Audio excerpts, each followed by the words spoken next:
അതിന് നമ്മൾ എത്തിയിട്ടുള്ളത് നമ്മൾ വണ്ടിയുടെ 360 ക്യാമറ ഫിറ്റ് ചെയ്തു. അപ്പോൾ കാലിബ്രേഷൻ ചെയ്യുക എങ്ങനെയാണെന്നാണ് നിങ്ങൾക്ക് കാണിക്കുന്നത്. കാലിബ്രേഷൻ ചെയ്യാനായിട്ട് നമ്മൾ ഫസ്റ്റ് ഒരു മാറ്റ് ഇടുമ്പോൾ 4.4 മാറ്റാണ് നമ്മൾ എടുത്തിട്ടുള്ളത്. അത് വിരിച്ചിട്ട് നമ്മൾ വണ്ടിയിലേക്ക് കയറണം. ഡോർ ലോക്ക് ചെയ്ത് കഴിഞ്ഞതിന് ശേഷം നമ്മൾ ഈ സെറ്റിങ്സ് ഓൺ ആക്കിയതിന് ശേഷം ഇതാ അങ്ങനെ പാരാമീറ്റർ വേണം. അതിൽ സ്പ്ലൈസ് എന്നുള്ളതിൽ സെലക്ട് ചെയ്ത് കഴിഞ്ഞാൽ ഇങ്ങനെ 4 മാറ്റിൻ്റെ കാലത്ത് വരും. അതിൽ 4.4 എന്നുള്ള മാറ്റിൽ എടുക്കുക. നമ്മളെ ക്യാമറയും കാര്യങ്ങളൊക്കെ പൊസിഷൻ കറക്റ്റാണെന്ന് നോക്കുക. എന്നിട്ടാണ് നമ്മൾ സെറ്റ് ചെയ്യേണ്ടത്.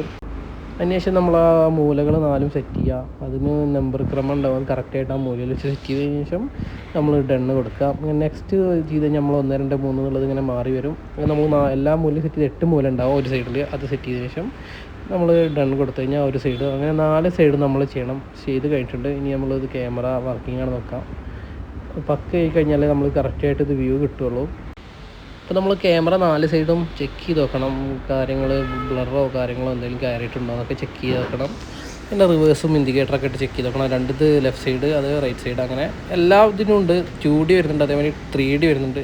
3D എന്ന് വെച്ചാൽ നമ്മൾ അനിമേഷൻ ടൈപ്പ് വരിക, അതങ്ങനെ വണ്ടി ഇങ്ങനെ കാണും. 2Dയിൽ നമ്മൾ കറക്റ്റ് ക്ലിയർ ആയിട്ടുള്ള വ്യൂ ആയിട്ടാണ് വരിക. മറ്റേ 3D ഇതേമാതിരി ഒരു അനിമേഷൻ ടൈപ്പ് ആയിട്ടാണ്. അതിൻ്റെ ബാക്ക് ഫ്രണ്ട് സൈഡ് ഇത് എങ്ങനെയാണ് വരുന്നത്.